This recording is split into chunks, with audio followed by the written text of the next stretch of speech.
ay recevoir di dem ay tànn béer ak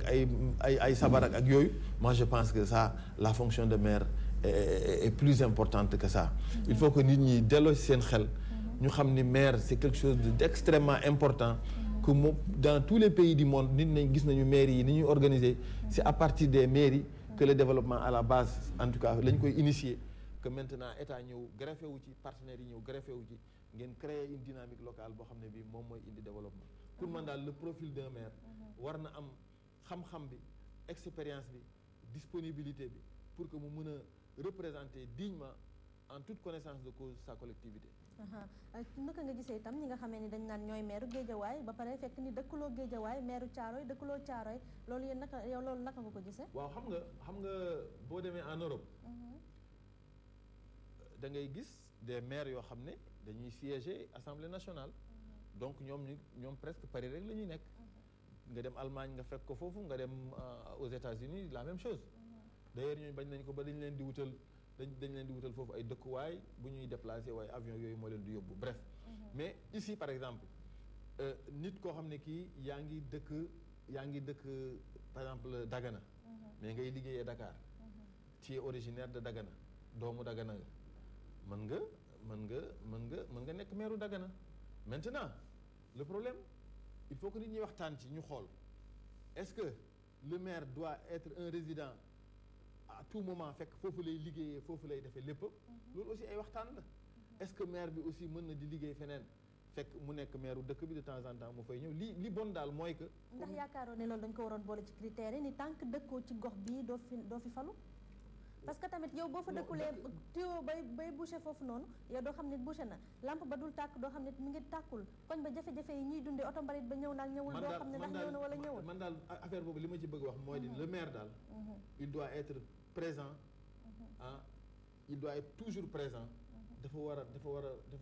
war a nekk un maire boo xam ne bii lu soxal askan bi rek moom mu nga fa waaw donc dafa war a di nekk ci bureau dafa war a nekk ci bureau di liggéey dafa war a dugg ci biir dëkk bi. boo ñëwee di wut extrait duñu la demal ba suba wala demal ba gannaaw suba. non xam nga maire bi du moom mooy joxe ay extrait. xam nga maire bi xam nga doguma la soxna si mais dafa am lu ma bëgg a sànni ci lu mu wax. ñu ne war na signé signature am ñu naan la demal ba suba demal ba gannaaw suba parce que mi ngi nekk ci yeneen activité. du yoon est-ce que mën nga imaginer tey. du yoon Macky Sall mu nekk président administration la rek. que ce soit une administration municipale. ou administration centrale ku lu mu mën a doon déconcentré. administration la rek nit ki da nga war a organiser de telle sorte que ce courrier boo ko jotee. nga traité ko avec diligence. dara warta des ci sa bureau dara warta tardé ngir yow. maintenant le maire il a plusieurs fonctions mais mënu ko exercer lépp dafa am yoo xam ne yi comme état civil bi le maire da koy délégué du moom mooy signer ay kii. il y a des officiers yoo xam ni ñoom la ñuy délégué soit ay adjoint maire wala ay conseillers bu dee ay état civil secondaire la sax mun nga jël un agent de la mairie nga délégué ko fekk moom mooy signer. En tout cas daal li gën mooy que le maire soit un maire présent et résident. Maintenant munoo dëkk ci au fond munoo am nekk maire au fin fond du Sénégal. nga nekk Dakar di bëgg a gérer à partir par exemple Fongolembi bi à partir de Dakar. te mbiru maire moom proximité la kooku proximité la te c'est une gestion au quotidien. voilà damay jox rek benn exemple. xam nga tey bu ñu jëloon ci suñu constitution ñu ne nit mën na nekk président de la République du Sénégal te bañ fa dëkk. bañ fa résider mën na bu fa nekk président de la République du Sénégal jox ne mën na nekk France di diriger à partir de la France le Sénégal est-ce que loolu yanu na maanaam. yanul maanaam ça veut dire que donc et bu ñuy wax maire yi c'est encore plus de proximité même par rapport au président de la République parce que président de la République au moins bari na ay ndaw yoo xam ne mën nañ ko toogal fu nekk mais li may wax mooy que ne lu ñu war a waxtaane la le caractère résidentiel c'est-à-dire fexe ba même bu fa résider wul mu am temps bu ñuy def comme critère boo xam ne dina ko fa résider xam jafe-jafe nit ñi di mën a jànkontoog nit ñi di ko mën a gis mais maire boo xam ne askan du ko gis loolu problème la c'est comme ñu am président mu nekk France et bien parce que mu ngi nekk contribuable di diriger le Sénégal à partir de la France donc dafa war a nekk loo xam ne war nañ ci waxtaanee ut ci solution également ñu ñëw ci monsieur Fadel Gaye yow itam lan nga gis ni moo war a nekk profilu maire waaw man damay commencer ci affaire maire résidence boobu pour man c'est quelque chose de très important am na solo mais warul doon genre barrière à l'entrée pour ñu ne comme que kii résider wu fii du fi falu parce que résider ci dëkk ak xam dëkk bu benn gis nga nit ñoo xam ne liggéey kese moo leen di li ci dëkk affectation ñu fa dëkk fa am fa logement de fonction te xamuñu dara ci dëkk bi am koo xam ne dafa cosaanoo ay maamam cosaanoo fa mu màggee fa liggéey yóbbu ko feneen par exemple ce sont des choses yoo xam ne mënuñu ko jël à la légère foog ñu étudier ko ndax c'est des cas par cas par contre ce qui est important résider ak présence du benn nit ki mën na fi bañ a résider te gën a présent ñu fa résider ndax xam na nit ñi xam na seen i problème xam na seen lépp soo jëlee exemple bu mel ni Dakar yomb na ndax mën nga dëkk Ouakam di chaque jour nga xëy Plateau mën nga dëkk Guédiawaye chaque jour nga dem Pikine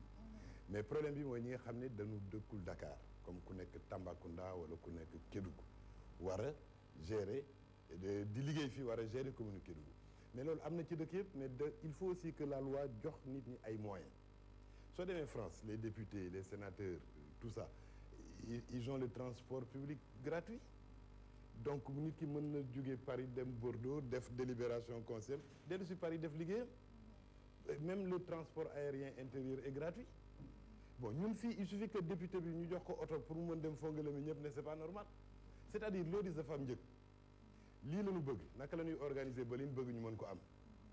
donc loolu mooy réflexion bi nanu xool la présence du maire c'est très important mais nanu xool aussi naka lañ ko joxee war a joxe ay outils pour mu mën a def liggéeyam de maire en faisant aussi son travail de ministre son travail de cabinet comptable maintenant ginnaaw loolu man li nga xam ne moom laa jàpp ci li ci ëpp solo maire bi il faut que population yi reconnaître ko moo tax ma d'accord ci ñoom li ñuy wax léegi il faut que waa ji balaa muy dem voter ji citoyen bi mu xam ki muy voter kan la aujourd'hui mënuñu def profilu maire parce que waa ji voter tey ji xamul kan mooy nekki maire ëllëg loolu mooy indi maguy sax ci conseil yi nit taxaw ñu ne ko yow jiitul suñu pare yow yaay nekk maire mais ñu pare xaalis dugg corruption dugg ñu seeti conseil yi jënd leen ba ñu voter keneen koo xam ne wuute nax ki nit ñi bëggoon donc loolu foog ñu régler ko mais une fois que ñu régler loolu préalable comme ngeen dañ ne texte yi mu bon mu baax moom la ñu am par rapport ak texte yi ni am léegi la loi qu'elle soit bonne ou mauvaise c'est la loi su doon suñu sago loolu ñu yokk ko ci mais comme que yokk goñ ci profil bi pour man li ci jiitu ginnaaw affaire résidence yooyu ñuy wax mooy population yi ràññee xam seen bopp ci ki ni bëgg fal c'est important qu'ils se reconnaissent dans la personne qui est candidate gis nga jógee nulle part xëy léegi ne dem ba nekk président Sénégal rek la soo liiree CV président américain di nga xam ne kii dafa mës a sacrifié wu pour réewam def na service militaire dem na guerre dem na truc def na bénévolat def na Croix-Rouge lu nekk balaa mu yegg foofu nit ki da ngay bëgg sa gox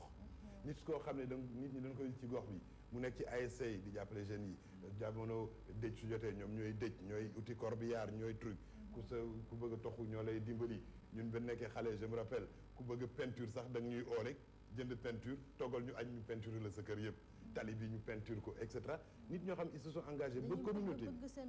communauté bi reconnaître ne kii day engagé wu dama lay jox benn exemple kooku doon sax candidat maire mais ci jamono bi éboueurs yi defee grève fii il y a 2 ans dafa am benn koñ bu nekk foofu tool bi ak bi Dakar Plateau da ngay gis immondes yi di taa ba nga yegg ci benn koñ rek koñ bi set sur 200 mètres après immondes yi commencé quand on a demandé c'est quelqu'un de la ruelle moo jël engagement ci moom chaque guddi mbalit yi mbokk yi génn mu jël brouettam dugal di yóbbu géej di taal di ñëw voilà des gens engagés comme ça yana mais ñooñu il faut ñu bàyyi citoyens yi mën a reconnaître ne kii nit ku engagé la ci suñuy cause laata muy nekk maire mais xëy c'est pourquoi je dis il faut qu'on réfléchisse sur des candidatures qu'on peut dire fantaisistes régler nañ ko avec la présidentielle pourquoi duñ ko régler avec les locales des gens qui attendent élection jot ñu jógee kenn xamul ne dañ bëgg maire la loi leur permet c'est légal ñu bàyyi leen ñu nekk maire mooy éclatement liste yi ñu gis ni plus de 2000 et quelques listes ça me dérange pas mais ça pose ce problème de ces candidatures fantaisistes donc pour man foog na ñuy reconnaître li ci des mooy li ñuy wax léegi xam dëkk bi ak dëkk ci dëkk bi du benn résidence kese ak dëkk ci dëkk bi xam lan mooy réalité dëkk bi toog sa bureau en tant que maire xam ne goxu sangam am na jigéen ju fa nekk jëkkëram veuve la te dafa nekk ci soxla naka laa koy dimbale kooku xam dëkk bi moo ko mën nga xam dëkk bi yow wax ñi la àndal waa conseil municipal bi li may wax nii du texte de pratique la loo xam ne dama ko dund ñaataat nga nekk maire. juróom-ñaari at bëriwul de. donc je crois que ce sont des choses. maintenant li ci des mooy l'utilité que les gens peuvent trouver. pour man critères yooyu. c'est très important. moo gën ces critères textuels il faut lettres machin lettres ak ñàkk lettres man am na solo de. mais warul doon barrière à l'entrée. parce que gis nañu ci dëkk bi ñi fi jàng ñoo fi gën a dëng. ñi jàng rek ñooy toj kees ñi jàng ñooy daaneel société yi. alors que man si jàng ak ñàkk jàng de ci nit la. voilà pour man intégrité bi. nit ki am na diplôme sangam nit ki jub na ba suñ ko joxee alalu mbooloo mi du ko luubal moo ma gënal. donc naka la ñuy def ba xàmmee ci biir nit ñi ñi nga xam ne am nañ jikko boobu ba muy wax léegi affaire casier judiciaire bi c'est important. mais laata casier judiciaire waa dëkk bi xam nañu ci ñoom ku jub ak ci jubul de. xamante noonu entre ñun su dee waa dëkk bi rek la. su dee ay gan nag mën nañu bañ a xam dara. et casier judiciaire c'est dommage mais je crois que dindiwuñ ko sax dañu ko changer ça au lieu ñu koy demander instant bi ñuy def. élection yi dañuy bàyyi ba conseil yi taxaw ñu laaj c'est pour diminuer xam naa affluence bi amoon 100 000 personnes xëyudoo dem di uti ay état civil donc ma daal profil boobu laa xam ne suñ ko defoon jéem a réfléchir ba dugal ko ci ay textes bien ficelés dina améliorer bu baax l'environnement et la fonctionnement. merci beaucoup monsieur Gaye jamono ji nag dañuy dem xool naka la agent yi di liggéeyee foofu. waaw man suma xalaat daal nit su fekkee yaa ngi watal nit da nga ko war a xam nga ñun ay Fuuta lañu suñu jógee fi pour dem Fuuta wati so carte bi nga xam nit ki nga xam ko ngay watal waaw loolu lañu mel foo nga xam ko nga xam fu mu cosaan wala nga xam daal fu mu nekk rek da nga koy bëgg daal waaw ki nga tànn rek am na ñoo xam ne ñoom dañuy ñëw rek sànni comme li nga wax nii rek am na ñoo xam ne dañuy ñëw rek sànni seen carte dem seen yoon mais pour man daal booy ñëw ngay wote da nga xam ki nga war a watal. ñu xam kii voté ki ñuy votel déjà di nga xam moralité am xam askanam xam lépp ci moom tu ne vas pas aller vers l'inconnu xamoo ban lobby moo ko jël samp ko pour telle prétention future loolu yëpp dafa war nit askan dañ ko war a xam apprendre aux Sénégalais li tax ñuy voté yan critères yan choix kooku bés bu ñu ko defee vraiment le paysage politique dana gën a leer dana gën a yiw c'est ça le problème. mais koo xam ne ana yow ana man da nga voteel la non franchement pas du ma si fekk Abdou Diouf wala Abdoulaye Wade wala Senghor wala keneen ak keneen noo fi nekk nga xam ne ñii en personne xam nga leen nga ne kat damay voteel diw parce que xam naa ko doy na ma mais koo xam ne xamoo ko boo nga xamee fii nga ko xam fale mën na la romb sax si tali bi saaga la nday doo xam non loolu la bay voté da ngay voté ki nga xam ne xam nga ko man loolu laa gis. waaw xanaa booy voté nga voté ki nga xam moo gën ngay voté koo xam ne xamoo ko daal moo gën a rafet. mu nga kon gis ngeen ko reportage bi nga xamante ni daal dinañ ko def ci wàllu wi waaye ba léegi bu ñu dellu siwaatee ci fonctionnement mairie yi mu mel ni corruption bi dafa bëri trop nga war a ñëw defar lii di benn pièce état civil ñu lay dawloo wala ñu naan la boo jox nuyu lu may bañ a tudd ñu jox la pièce bi loolu naka nga ko gisee. waaw xam nga dañuy wax ci profil yi waxu casier judiciaire ñu koy wax affaire intégrité moo tax ñu koy wax parce que premier profil bi premier critère bi dafa war a nekk l'intégrité ku jub moo tax problème mu casier judiciaire bi nekk ci parce que ki jiitu bu jubee ñu topp ci ginnaaw jubal day yomb ci ñoom xam nga mënul maîtriser peut-être chaîne bi yëpp mais ci ñi muy tànn xam nga boo jubee di nga fexe ba ñi ngay tànn ñu nekk sa wet ñu jub tey corruption dafa nekk phénomène boo xamante ne nii mën naa ne bàyyiwul benn couche société bi tey jii bu ñu waxee corruption dañ laal maire yi dinañ laal société civile parce que même société civile am na corruption il faut le dire nañ laal police nañ laal xeetu corps yëpp mais li nga xam ne dafa am ci maire yi peut-être dafa jéggi dayoo parce que tey jii askan bi ñu ci bëri bu ñuy dem di wut seen papier d'état civil parfois dañuy am problème mu neexal pour jot ci mu gaaw wala yooyu xam nga loolu lu ko fi mën a dindi formation benn ba pare sanction aujourd'hui ñi ni corruption dañ ko banaliser ba nga xam ne ku ñu jàpp muy corrompre dara du ko ci fekk ku ñu jàpp tam ñu corrompre ko presque dara du ko ci fekk dañ koy jël di ko xool banaliser ko xam nga tey nit dina ñëw nettali li mu dund mairie du am benn conséquence donc il faut que ci quartier yi ci village yi mu am ñoo xam ne loolu da leen ñor ba nga xam ne dañuy taxaw nekk di sentinelle de la bonne gouvernance commencé sax ci xeex ñi nga xam ne ñooy nekk ci rabatteurs yi nekk ci biir maire yi. oui yooyu yëpp ci kuy jiitu la ki jiitu moo war a jëkk commencé joxe le bon exemple constaté loolu parce que boo duggee ci maire yi di nga gis ñi ñuy duggee génne ñi lay dogaalee booy dem ak yooyu loolu ki jiitu mën na jël ay dispositions d'abord commencé ko ci moom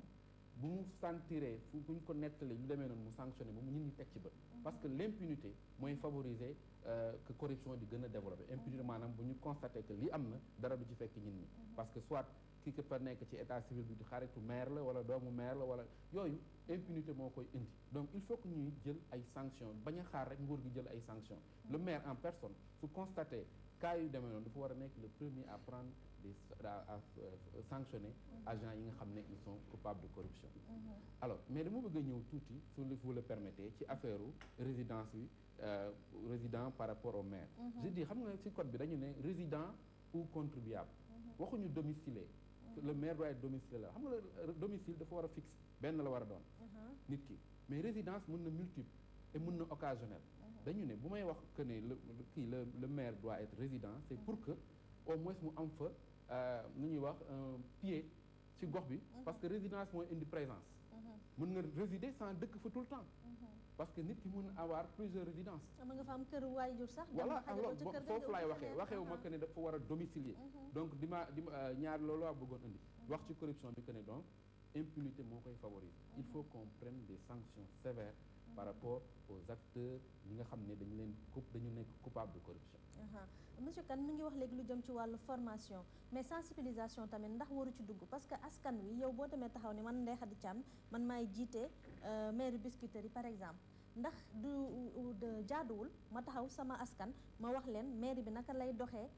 commission yi ñoom ñoo nekk ci maire bi di dox parce que dafa mel ni ñu bëri lépp ci kaw ndoddu maire bi la ñu koy teg te mel ni maire bi moom du jël responsabilité boobu yëpp am na ay commission santé am commission leneen ak leneen mais dafa mel ni ñi jiite commission yi kenn waxalewul seen wax waaw d'abord gis nga affaire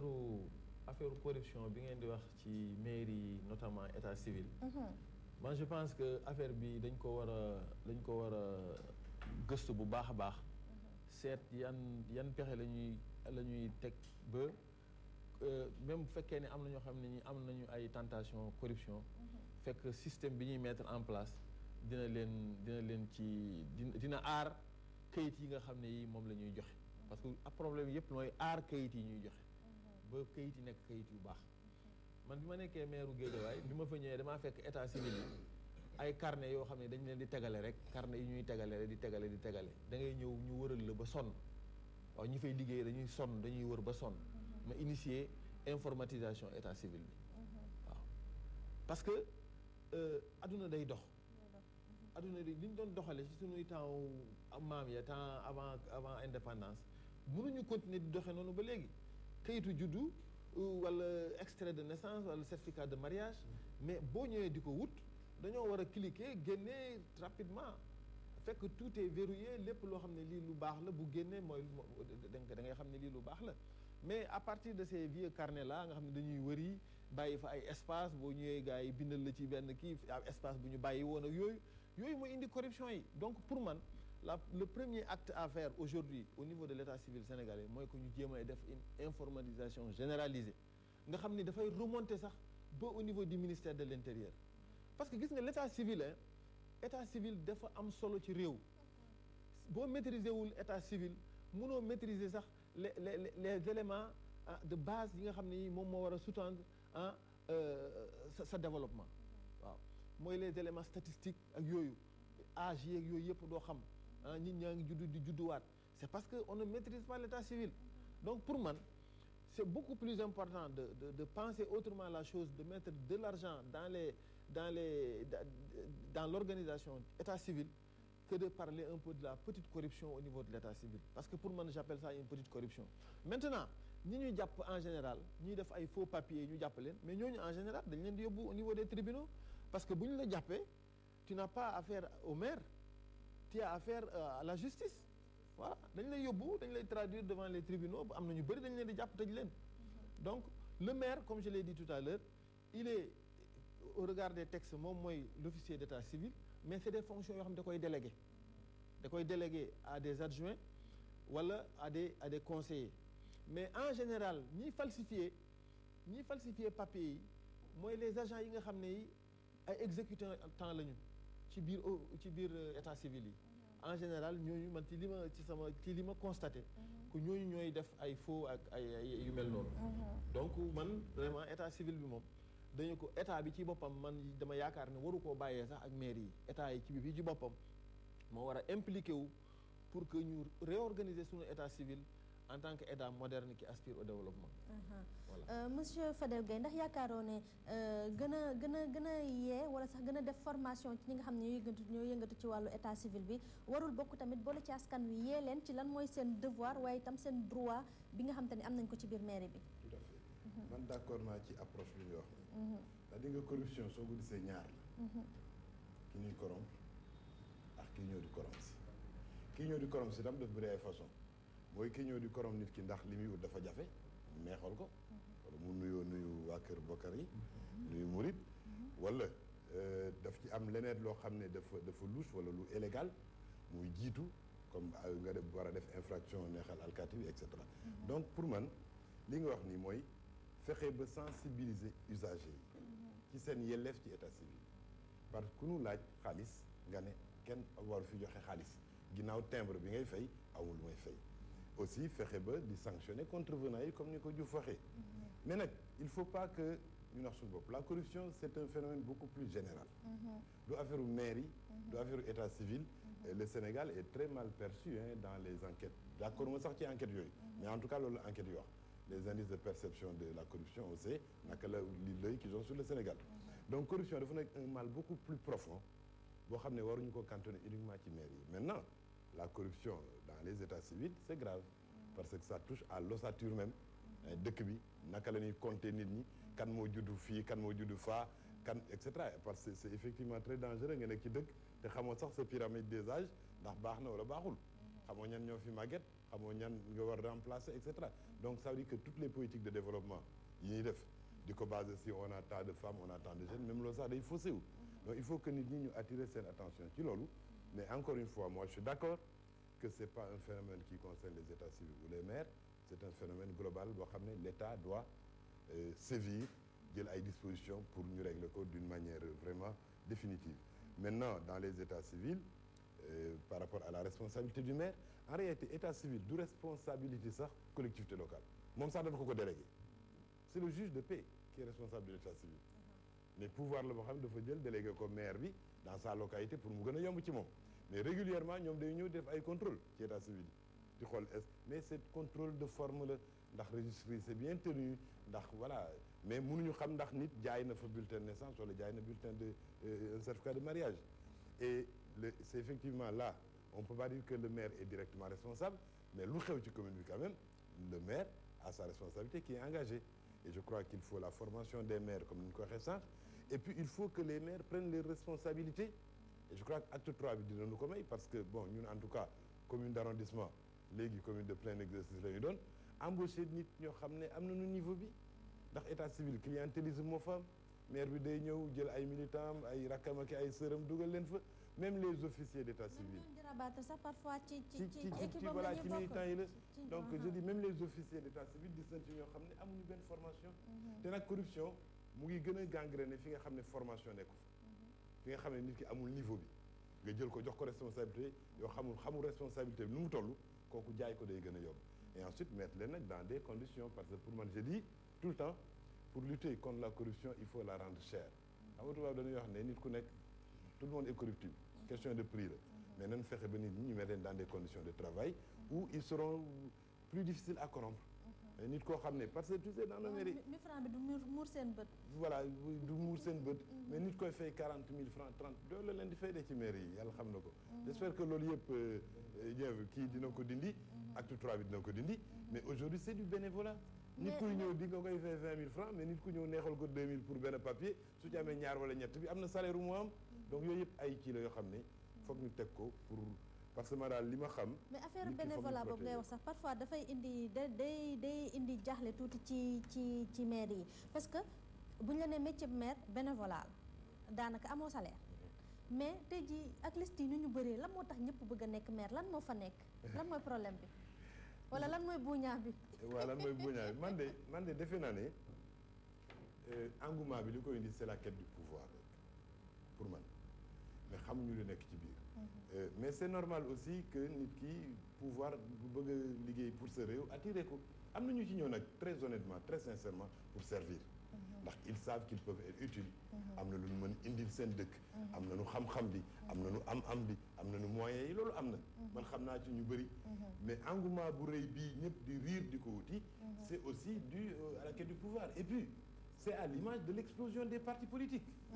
mënoo nekk dans un pays où il y a 250 partis politiques élection ñëw nga ne naam ñaari candidats c'est pas possible donc c'est un phénomène global loolu moo nar a nekk nag ñaareelu pàccu waxtaan bi waaye laata loolu dañuy dem ca Touba wala sax demaat beneen ci région ci yeneen i région xool foofu lu jëm ci wàllu corruption ci état civil bi naka la fa tëddee ay njombe yu bëri ñu nemmeeku woon ko ci mairie Mbacké waaye loolu yi weesu nañ ko woon. dañ daan jot toujours ay autorisation d'inscription yuy jóge tribunal ci biir jokkalante autorisation yooyu la ñuy njaaj yi amee woon ñu ne léegi benn guichet bi fii la ñuy déposer acte yëpp. ñenn ñi di leen joxoñ baaraamu tuuma ne lu njiik ñoom ñooy njàkk. nit ki itam mënoo koo jël mu yoroog njaboot ba pare te doo ko fay lu baax dafa mel ni kon njiit yi ñoom ñooy encouragé ger bi ci biir réew mi. xale bu jigéen bu ñu dajeel la muy wut ay këyit ci mairie Mbacké ak góor gile ne ñoom musuñoo am benn jafe-jafe. vraiment amul benn problème fii moom jot am fi kayitu juddu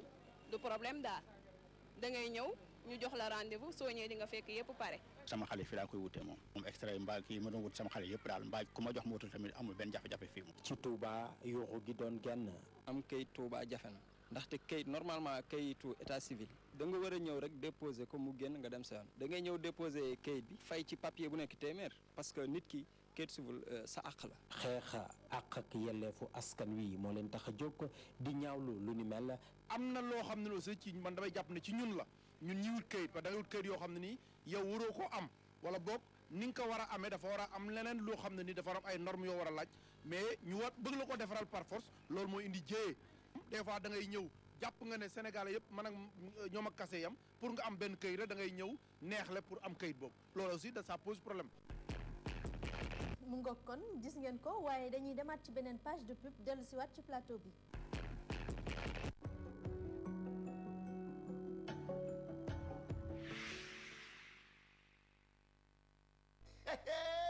joni waaye dafa ci ne ma ni nam léegi ak 25 francs rek bu la neexee nga yónnee xaalis fépp ci Sénégal waaw juróomi dërëm dong joni noo day dem njëkk yi yomb dalee ko ci juróomi dërëm lii ka neex te yomb waay rax ci dolli joni ngi fépp ci biir Sénégal ak réseau 4500 points waaye xam ngeen lii mooy jege askan wi kon nag taamu leen joni ak njëgam yu bees yii. Promo valable jusqu'au 31 juillet. joni soxla bu teew moo ci gaaw.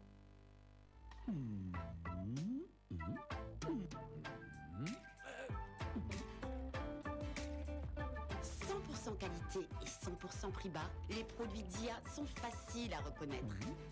Ils sont en exclusivité et toujours à proximité chez Citidia.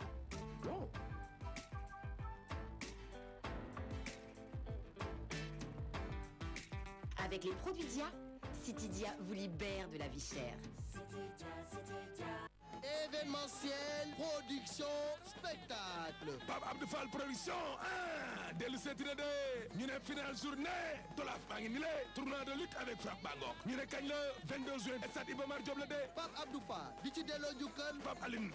animateur bu mag ba ca Walfadjri ngoog maa la ko wax ak xanaa xaaye gay amateur bu mag bi responsable politique réew mi ca Caaroy Géej ñan la Pape Abdou Fall boole Cobra bu Pikine mbooloo moo fay daje ak 50 Cent école de lutte Mor Fadam combat spécial ba John Sina mooy laal ak Ndiamane 2 final Tolaf tam bu écurie Fodé Doussouba war fa daje ak Modou Baye Fall écurie Jimbori Jali mooy laal ak capitaine gëm sa bopp combat préliminaire yi Gérard war fa daje ak Zoro Clé 13 war fa jàkkaarloo ak Roxes Lion Kër Adam war fa jàkkaarloo ak Gris bu Gamaji Cheikh Cambérène laal ak Jo xale bu ndaw war fa daje ak Sandiarem boy waa mooy laal ak Boy Dieye cay sponsor ya ñan la si frais jus bu neex te xew ci jamono aussi belle ndox mu set te sell waaye am na sachet am na góobale Jojo Meuble City Lamp Sénéto Zone bés boobu nag ñan lañ fay décorer à la Diamène Malick Thiandoum mi bu Sen TV waaw meilleur reporter sportif de l'année moo kan xanaa doomu ndeyam Max Mbargane bu Sen TV kon nag bokk yi bés bango finale journée Tolaf avec Pape Abdou Fall et Pape Production.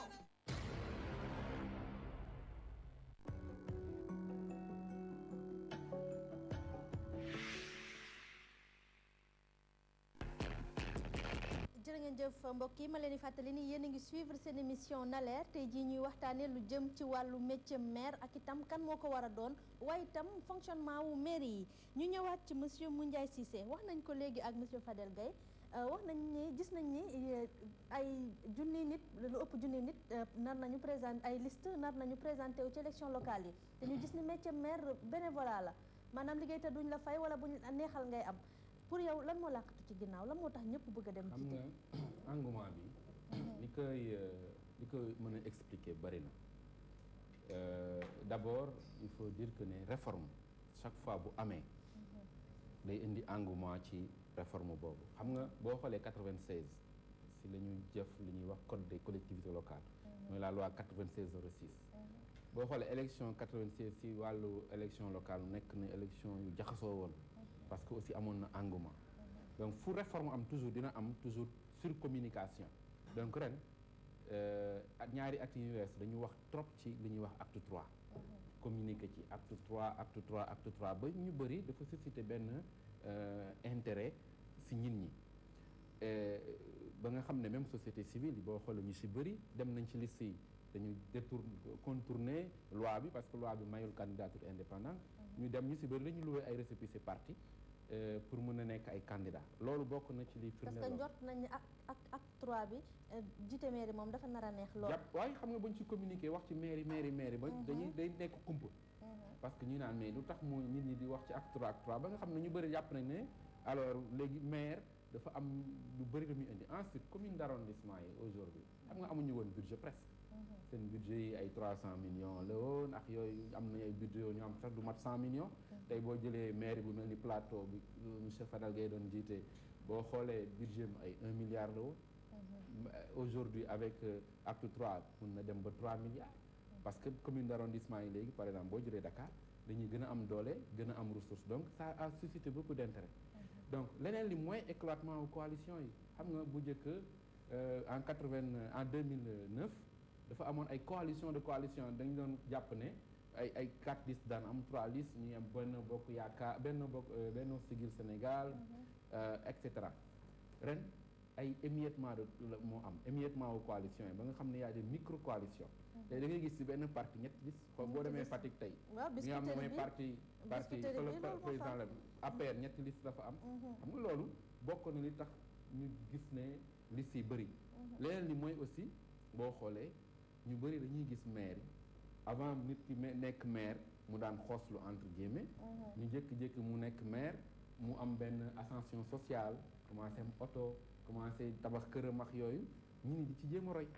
donc loolu mën naa ne boo ci boolee maintenant augmentation collectivité locale yi nombre bi loolu mën naa ne bokk na ci expliquer nombre de listes yi ni mu bare ñu ñëw ci monsieur Bocar Sadikh Kane moom jot naa nekk maire xam na ne mbir mi koppar yi bëri fa léegi engouement bi ci am nii yëpp pour yow lan la waaw engouement bi man ni ma koy expliquer xam nga at yi parti yi dafa yokk trop actuellement yaakaar naa ni ñu ngi ci 228 partis politiques yaakaar naa sax entre temps yokk na boo ngeen gisee aussi après élection 2012 bi d'abord implication société civile ci alternance deuxième alternance bi ñëpp gis nañu ko et mutation bi am ñi nga xam ne ñoom la ñu doon wax ni ñooy représenter société civile actuellement ils sont aux affaires donc avec les politiques loolu aussi c'est à prendre voilà ils sont aux affaires avec les politiques te nit ñi gis nañu donc mën nga jóge ci société civile comme les politiques nga bokk ci ñi gagné nga gouverner avec eux avec tous les avantages du pouvoir gis nañu également que avant l'avènement de Ablaye Wade parce que ñun bi ñuy nekk maire en 2002 on avait commencé avec des salaires en tant que maire de ville avec des salaires de 80 000 communautés rurales yi pratiquement amuñu woon salaire commune d'arrondissement yi ça tournait autour de 40 000 donc on intéressait un peu le maire mais c'était pas des salaires mais est-ce que yéen 80 000 yooyu rek ci ngeen doon yem ndax parfois doo leen woon am ay muccaat ak yooyu noonu mais justement c'est ce qui fait que à l'époque il y avait pas tout ce grand rush vers la fonction parce que à l'époque on savait que du xaalis moo fa nekk mais xam nga 80 000 yi moom mooy li ñuy gis ci kaw mooy maquillage bi ñuy gis ci kaw rek mais li ci biir ndax du ngeen am lu ëpp 80 millions ci biir mais lan moo ne ci biir su fekkee jaar parce que mën nga gis koo xam ne du jaaral yoon benn koppar boo xam te dañ ko waroon dugal fenn ñu lubal ko ci leneen tu sais affaire u maire yi ak lu jëm ci foncier bi ak yëpp voilà dinaa ci ñëw affaire u maire dafa boo ko exercé wul nga xool taxi yi bu baax da nga yaakaar ne yomb na waaye yombul moom lu jafe-jafe la xam nga le maire en tant que tel il y a d'abord le contrôle de légalité mooy le préfet il est là il regarde ce que le maire fait est-ce que c'est légal est-ce que c'est pas légal te am na décision yoo xam ne mënu ko jël sans l'aval du préfet xam nga li ma la wax il y a également les services de l'État yaa ngi wax léegi affaire foncier moi je l'ai beaucoup expliqué dans ci ay émissions mais beaucoup de gens n'ont pas compris maire amul pouvoir u joxe suuf maire amul fenn fu ñu bind ne maire mën na joxe suuf il faut que l'État s'implique il faut que le ministère des Finances les impôts domaine impôts cadastre urbanisme il faut que tout le monde tous ces gens-là s'impliquent et qu'ils avalisent c'est des dossiers yoo xam ne dafay jaar et que l'État avalise par ses services mu soog a ce qu'on appelle les compétences liées c'est-à-dire que affaire maire mënul def dara te service état yooyu waxuñu ok donc bépp maire bu jaar ci fànn boobu du def loo xam ne lii c'est pas légal. mais est-ce que maire yi ngi doxal loolu dama lay expliquer foo bàyyil xel foo dégg nañu le maire il est victime d'un scandale foncier boo xoolee c'est parce que lui il a agi en dehors des services de l'État parce que il est encadré par les services de l'État ñoom ñooy def lépp yow ñoom ñooy say conseil technique ñoom ñooy def lépp yow tu n'es que le maire pour finaliser donc lépp loo xam ne lii def nga ko ak ñoom personne ne peut te dire que def nga loo xam ne lii c'est illégal koo gis ñu ni jàpp nañ ko ci suuf wala def na njuuj njaaj c'est parce que il a agi de son propre chef en dehors ci li nga xam ne lii moom la ko yoon permettre donc affaire bi c'est pas ñu bëri comprendre ñu ko noonu dañu yaakaar ne maire mën na jóge rek di mayee suuf maire mënta mayee suuf maire bu jógee rek may la suuf te jaarul fi nga xam ne bi ci état la ba mu yegg fi mu war a yegg préfet daal di koy avaliser li mu la may baaxul xam nga li mu la mën na yow mën nga ci am problème moom mi la ci may mën nañu ko jàpp aussi yóbbu ko kaso donc problème mu corruption yi moom fu mu mën a doon bu dee ci mairie bu dee ci feneen dafa am loo xam ne rek def nga ko loo xam ne lii da ngaa jàdd yoon maintenant ñu ngi doon wax ci affaire lan moo indi engouement maintenant nit ñi vers les mairies xam nga ne woon naa la ñun ba bi ñuy nekk maire yaakaar naa sax ñaari premier at yi Fadel la woon ñaari premier at yëpp maire de ville yi ñun maire de ville la ñu woon ay 80 000 la ñu doon am maire arrondissement yi ay 40 000 donc c'était un petit désintéressement. c'est la raison suñu la jëlee yow lan moo la motivé woon pour nga nekk maire te xam nga ni voilà lan moo la motivé woon donc c'est une question boo xam ne mën nga ko poser waaw man je suis politique moi j'ai été député avant que Ablaye Wade ne soit président de la République dans ma ville j'ai servi ma ville j'ai été conseiller municipal xam naa dëkk bi bëgg naa ko foofu lay politiquer maintenant ça fait presque 30 ans mais on a gagné les élections en 2000 élection locale ñëw na mais on s'est positionné pour servir la ville parce que à l'époque on savait qu'il y avait 80 000 francs donc il y avait rien goo xam ne bii goo xam ne dafa ñu doon tenter en termes de ressources additionnelles yooyu am wala leneen c'était dans la suite logique des choses c'est-à-dire on fait de la politique on aspire à gérer la cité et les premiers jalons de gestion de la cité c'est la gestion locale buñ fa teg tànk tamit mën naa justifier loolu bëgg a teg ni comme par exemple Guédiawaye man sama parti moo fay teg tànk su ma fa nekkee maire dina ma leer ni sama parti na fa teg tànk ba élection ñëwee dinaa gagné loolu itam xam naa loolu moom mooy moom dëgg la loolu laa la bëgg a wax dama leen di c'est des jalons xam nga boo nekkee maire et c'est là non xam nga adduna moo tëddee noonu gis nga réew moo gis il faut que mu am ñuy jiite fonction yi il faut que ñu occuper leen doomu aadama yi ni leen yàlla sàkke ñoom itam dañuy bëgg di wane ngóora waaw man maa fi def lii man bu ma nekkee ci biir Géejawaay bu ma ko waxee ak bu ma waxul mënuma def 200 mètres te gisuma loo xam ne lii ci sama magistère laa ko defaree mais dama ci am fierté intérieure boo xam ne bii loolu ay milliards mënu koo compenser donc kooku loolu mooy bëgg sa dëkk c'est-à-dire que c'est un cursus boo xam ne bii c'est un cursus linéaire. c'est pas accidentel am na ñoo xamante ne duñ bëgg seen dëkk moo tax ñu def loolu mais dañ ko def pour am fa base. en tout cas non mais bu fekkee ne société bi ni mu organisé woo il faut que nga am foo bokk pour que nga mën a briguer yenn fonction yi mais foofu rek ngay mën a jaar comme ñëpp dama la ni nekk maire par exemple c'est une fonction très noble d'ailleurs si tu vois aujourd'hui en France il y a des gens yoo xam ne yii dañ leen di zapper parce que les gens disent qu'ils n'ont jamais occupé une fonction élective ils n'ont jamais été maire ils n'ont jamais été député ils n'ont jamais été sénateur et ils veulent être président de la République et loolu en général ça ne marche pas c'est-à-dire que le fait je me rappelle une fois bi ñu ma falee maire may waxtaan ak le doyen Mbaye Jacques Diop mu ni ma mon frère gis nga la fonction de maire boo ko exercer ni mu waree boo fa jógee amul dara lu lay sonalati te effectivement li mu wax dëgg la gis nga la fonction de maire boo ko exercer avec plénitude c'est à la fois exaltant mais da nga ci tirer une expérience redoutable parce que c'est une gestion à la fois horizontale verticale gestion au quotidien des problèmes au quotidien mais également il faut que yàlla may la nga am dal am un peu de recul parce que tu es jugé sur des programmes sur des projets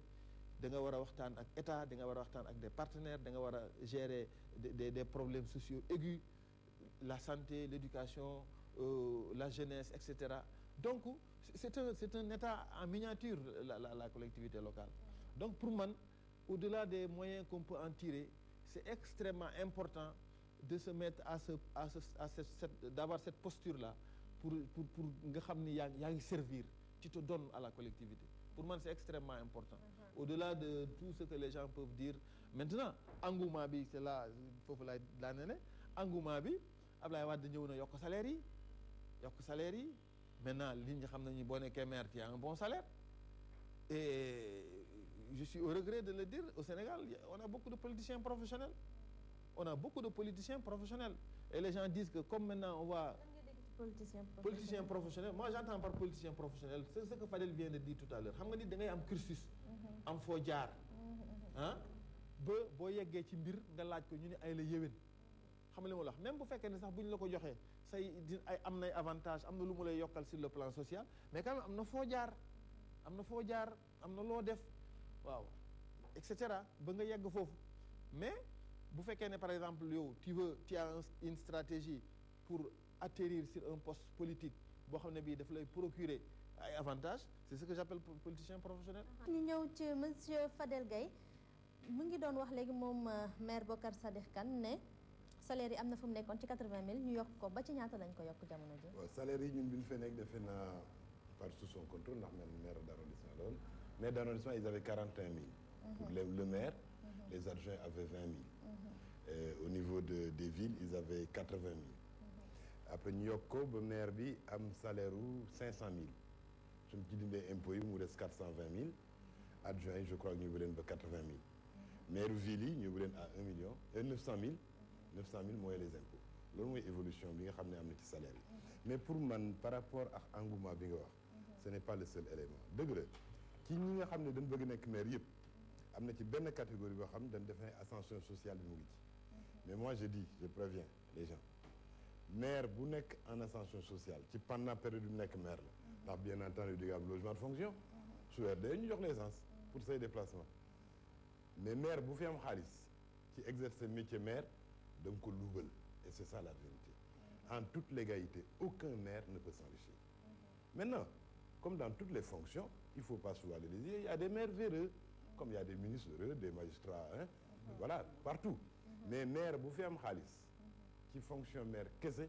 da nga luubal xaalis boobu ce n'est pas possible en l'état actuel des textes ça il faut le dire parce que prérogative yu ñu jox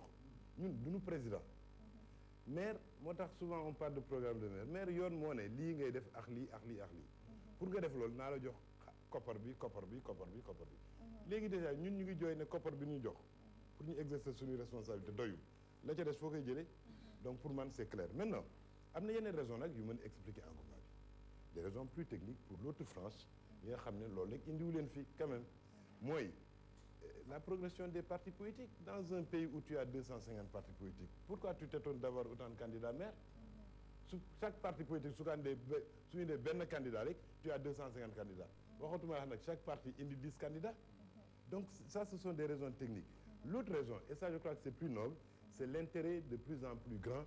que les gens ont pour les collectivités locales avant 96 nit ñi xamuñoon sax seen maire en 2002 dafa gën a raw nit ñi dañu xam maire bi xam lan mooy njëriñu maire bi di fa dem di lijjanti seeni problème quoi qu'on puisse dire les maires de l'alternance ñoo xam lan mooy njëriñu collectivité locale dëgg la man nekk naa conseiller en 96 avec Abdoulaye Diop Matar nekk maire en 2002 nekk conseiller donc on sait maintenant nit ñi xam nañu lan mooy njëriñu maire donc ku nekk da nga ko bëgg a nekk parce que nag maire ci ngay régler problème dana waxan dëgg nit ku bëgg a jàng nga yóbbu ko mu jàng jigéen junne ne dafa am cancer nga yóbbu ko mu faju nit ku bëgg et cetera loolu ministre mënu ko député mënu ko président de la république sax mënu ko parce que maire dafa am budget ñu ne ko da nga war faj nit ñi donc il y a de la satisfaction mais pour certaines parfois loolu ndax personnes politique bi du ko xaw a muuraale tuuti parce que dafa mel ni ñoom bu ñu xasee ba toog ñenn ci maire yi seeni militant rek la ñuy toppatoo. alors loolu nag nan dem xool ci texte yi ndax texte boo xam ne dafa ne parti politique te kese moo am droit nekk candidat pour maire mais ka fa parti politique te foog mu politique am na yoo xam ne c'est des conséquences xam nga nit ñi dañuy régler yenn saa yi ay conséquences te duñ toppatoo cause yi yow soo nee amul candidature indépendante soo nee société civile amul ci droit parti politique la ñu wax moo am droit concourir au mais suffrage askan bi tamit moo la fa tax a toog su bee sa askan bu ci kenn feebaree war a ñëw war nga ko war a mën a dimbale. ah non te bañ a jiital intérêt il est évident que maire bu ñu xas a fal maire u ñëpp nga maire bu ñu xas a fal maire bu ñu xas Dakar mais du mel ni loolu la ñuy nemmeeku ci affaire aide yi ci ay tabaski ay secours ak affaire yooyu noonu dafa mel ni ñoom ñi nga xam te ne ñoo di seeni militant la ñuy gën a toppatoo ba pare soog a nag xool ci ñeneen ñi yooyu parfois da ngay wàcc ci terrain bi wax yooyu ku def loolu defoo yoon parce que encore une fois il faut qu'on fasse la fa foo mu dem am na ñuy teg ci yoon am na ñuy tegul ci yoon ku def loolu tegoo yoon mais man de gisuma ko parce que maire ba nu fal ca localité ba te mu dëkk ca localité xamatul kan moo nekk ci parti ndax ku nekkul ci parti dëgg-dëgg moi j'ai eu ca fa ma nekkoon ay nit yoo xam ne bokkuñu parti mais dama leen xam ci dëkk bi aw ma sañ-sañ sox ñu ñëw laaj ma te du ma leen jox donc c'est ça la vérité mais yeneen raisons yu bëgg a soo ma mënee jégal tuuti mooy aussi des raisons dëkk bi day dox suñu renforcement démocratie ak suñu renforcement citoyen le sens citoyen a beaucoup évolué ces dernières années avant sénégalais politique intéressé wu leen d'ailleurs dañ doon wax ne ñi gën a baax ci dëkk bi duñ dugg ci politique bi moo tax sax Sénégal tardé parce qu'il faut que les meilleurs fils de ce pays rentrent en politique pour gérer les affaires de la cité suñ ko deful nit ñi xamul dara jànguñu ñooy gérer def lu leen neex ñoom ñu toog ci salon yi di kaas aujourd'hui de plus en plus les Sénégalais s'intéressent à la chose publique et ça il faut l'encourager ça Sénégalais bi toogoon fene man sama yoon nekkul ci li ñuy doxale léegi dafa bëgg a xool ba mu xoolee na muy doxee mu ne léegi man tam dama bëgg a doxal je crois qu'il faut l'encourager mais il faut l'organiser pour mu bañ def cette profusion ce désordre il faut réfléchir sur les voies et moyens d'organiser tout cela. ci loolu sax dañuy dem seeti maître Mbaye Jacques Diop moom nga xamee ne maire honoraire la waaye itam laaj ko ndax tey jii des na ba léegi ñoo xamante ne dañuy nekk maire par amour nekk maire parce que dañu bëgg seen gox bëgg a suqali seen gox. maa ngi lay fay Mame Ndiaye. tey boo ñu doon defal benn jàngat ci liggéeyu maire lan lay doon. jàngat Mame Ndiaye ci liggéeyu maire daa ci sawar ndax yàlla may na ma tënk ji ma juddoo dëkk fi fekk fi baax am naa fi fukki at ak juróom-ñaar maire loolu nag yàlla la ak tamit cofeelu nit ñi ci man ak nag ma liggéeyal leen daan naa wax sama xarit yi leen roi Hassan II bàyyiwu le roi Mohamed VI bi tey ba ma nekkee maire ñu defoon union des villes africaines autrement dit maire yi nekk Afrique yëpp booloo nekk benn suñu siège nekkoon à Rabat ma nekkoon secrétaire général bi daanaa fa dem donc tous les mois waaye roi Hassan II dafa ñu waxoon ne ba mu ñu recevoir nous les maires africains bu fekkoon ne nekkuloon buur roi du Maroc kon fonction bi muy wut ci politique mooy maire waxul député waxul ministre waxul sénateur waxul leen nee na maire ndax lan maire mooy koo xam ne kii fa nga nekk yaa ngay toppatoo soxla nit ñi donc loolu bon dafa ëmb dina ci biir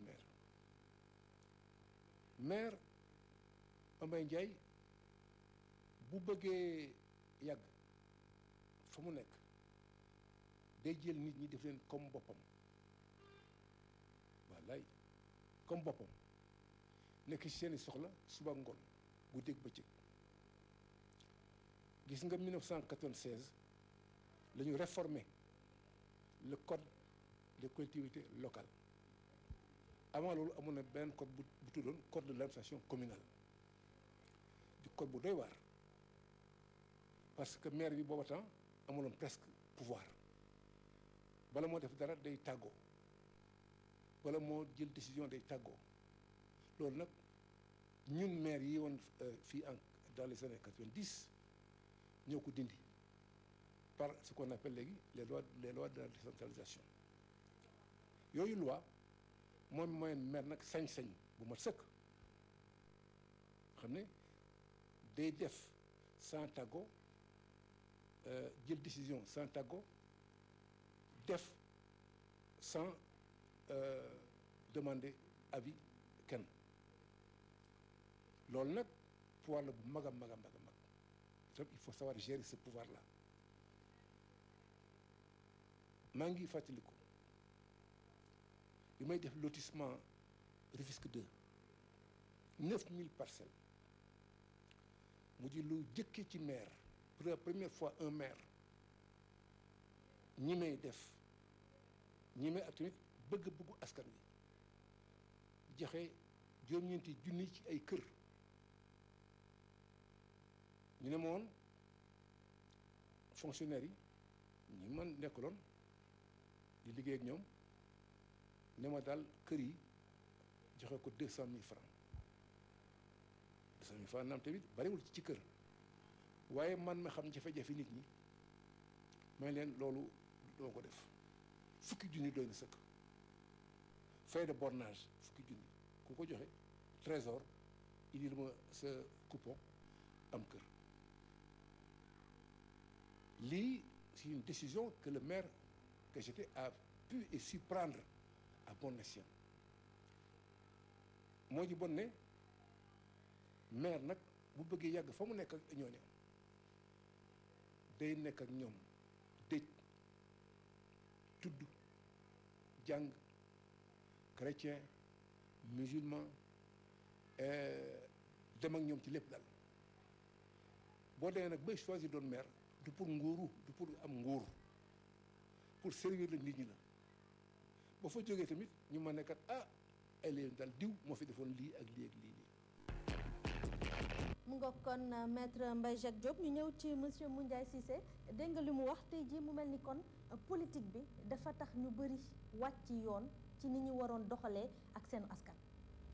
xam nga boo xoolee wax que ne dama bëgg a nekk maire parce que par plaisir ak yooyu man gëwma loolu gëm naa ne ñu bëri ñi bëgg a nekk maire ñett moo tax ñu bëgg a nekk maire pas par le plaisir mais parce que bëgg nañu indi yokkute seen gox bëgg nañ développer seen gox man ñooñu laa gën a naw. waaw loolu mooy plaisir bi. waaw du plaisir rek loolu c'est parce que motivation kii la genre motivation de développement la parce que pour le plaisir mun nga ñëw nekk maire sans pour autant di ko doxal pour ñu indi développement mais pour ñu naan diw mooy maire bi xam nga nekk maire par plaisir mooy pour ñu lay wax prestige naan yow diw mooy maire diw mooy maire mais ñi ma gën a naw ñu bëgg a nekk maire mooy ñi nga xam ne dañu jug am lu ñu constaté seen dëkk bëgg ko soppi ñëw engagé wu politiquement et booy xool de plus en plus comme ni ko sama naataango bi waxee looloo yokk tax ñu acteurs société civile yu bëri dugg ci affaire maire bi parce que dañu jàpp ne amuñu satisfaction ci yorin bi ñuy yoree maire yi ñu si bëri jàpp ne la société civile peut s'engager politiquement c'est-à-dire mais un engagement politique non partisan ça veut dire que ils peuvent s'engager à participer au développement de leur cité en exerçant ou en participant à la gestion des affaires locales moo tax aujourd'hui li si aussi bari si côté boobu ñeneen ñi nga xam ne beneen xeetu askan la bu bëgg a nekk maire ñi nga xam ne dañ koy jël def ko moyen d'ascension sociale mooy ñi nga xamante ne jàpp nañ ne bu ñu nekkee maire mën nañ ci am yokkute ñoom seen bopp balaa ñuy xalaat yokkute askan bi parce que nekk maire man je suis pas d'accord que ne yokku salaire yi moo tax ñun ñi am engouement bi mais dafa am yeneen c'est un des éléments mais dafa am yeneen enjeu financier yu dul yokk salaire bi tey est-ce que xam nga ne maire mën na yóbbu lu mat junni nit màkk bu ko amee moyens yi te yoon du ko wax ne ko ñii nga war a jël wala ñii nga warul jël donc côté boobu mën na nekk privilège bu mu am yóbbu ay nit màkk joxe secours xool nga secours ni muy demee Babacar li mu wax c'est l'idéal mais xam nañ ne secours yi ni muy demee mooy maire bi ku mu xamul du ko jox secours loolu mooy li am subvention yi gis nga ni muy demee gis sax benn kër xale yu jigéen ñi nañ koy jox ñooñu dem jënd ci ay greffage te gis benn borom kër goo xam ne participation yi même chose donc au-delà du salaire il y a d'autres privilèges yoo xam ne maire yi am nañ ko à partir de leur budget mën a faj ay affaires rek la ci problème yu bëri moo tax ma ne ñooñu di jug pour loolu du ñoo xam ne war nañ leen naw mais ñi nga xam ne dañuy jug comme ni ko doyen maître Mbaye Jacques Diop waxee maa ngi koy nuyu au passage suñu doyen la ñun ñëpp ñi jug te yokk seen gox rek tax leen jug ñooñu la ñu war a gën a soutenir moo tax jàpp naa ne aujourd'hui sax war nañ def ne képp kuy nekk maire xëy na ren wees na mu proposer un programme askan bi ñëw gis ko te bu ñu falee maire man jàpp naa ne war nañ mën a instituer ci code bi des code général des collectivités locales li ñuy wax déclaration de politique générale ñu adopté ko mu nekk déclaration de politique locale parce que aussi ñëw nekk maire amoo programme amoo vision ngay def pilotage à vue du lu baax loxo ci poche rek loxo ci poche parce que budget yi dañ koy def à quelques jours le maire tëju ak ay quelques experts daal di def ne budget bi nii yóbbu ko en réunion d'orientation budgétaire c'est pas suffisant gis nga ni ñuy premier ministre di ñëwee di def déclaration de politique générale waroon nañ mën a instituer ci code bi ne maire bu ñu fal 6 mois après war nga def li ñuy wax déclaration de politique locale maanaam fan nga bëgg a yóbbu sa gox loolu dina nekk peut-être moyen d'évaluer le maire su ñëwee def déclaration politique locale am wax ne ci 5 années yi lii laa fas yéene def nii laa koy defee joxe ay délai mais bu ñu toogee at askan bi mën a ñëw xool document bi mu def document de politique générale xool ndax li mu ci diggante woon ak ñun def na ko yi mu deful mu wax ñu lu tax defu ko yi nga xam ne def nañ ko ñu mën ko apprécier je crois que loolu nekk na loo xam ne am na solo ci yorinu askan bi yorinu collectivité locale yi kon dañuy ñëw ak Bocar Sadikh Kane lan ngay tëjee waaw li may tëjee rek di leen remercier di wax monsieur Cissé de la société civile que profilu maire bi mu décrire léegi que il y a des maires yoo xam ne vraiment ils n'ont pas ce profil là c'est des intellectuels des cadres comme lui qui ont eu à travailler à exercer par ailleurs avant d'être maire qui sont des patriotes des citoyens man j'ai l'habitude de dire que il y a pas un cloisonnement entre ñi politique ak ñi wax société civile lañu ñun ñëpp nous sommes des Sénégalais nous sommes formés dans les mêmes écoles que ñi ils ont choisi de faire de la politique les autres ont choisi de rester dans la société civile donc mën nga fekk ñu baax fii mën nga fekk ñu baax fële et vice versa kon man je pense que noonu la ñu war a raisonner bu ñu bëggee ñun ñëpp ñu liggéeyal suñu réew bu loolu weesoo fi may tëjee rek mooy que nekkoon naa maire de la ville de Guédiawaye j'ai travaillé et j'estime avoir bien travaillé am na fu ma jëlee woon dëkk bi am na fu ma ko yóbbu woon actuellement am nañu suñuy liste ci 5 communes d'arrondissement yëpp suñu liste mu ngi tudd Manko ci dëgg ñu ngi ci ànd ak PVD ñu ngi liggéey pour que yàlla joxaat ñu moyens yoo xam ne yi dañuy liggéeyal askan bi pour fi nga xam ne bii foofu la ñu bàyyi woon Guédiawaye te foofu la toll ba tey ñu jëlewaat ko foofu continuer liggéey bi nga xam ne bii tàmbali woon nañu ko ba 2009. monsieur Fadel Gueye lan ngay tëjee. waaw man rapidement dama bëgg a wax ci ñu arrêté diaboliser maire corporation bu nekk diaboliser wu ñu maire yi de maire yi ñooy doxale yenn ci maire ñooy doxalee nu ni mel. voilà mais corporation bu nekk am na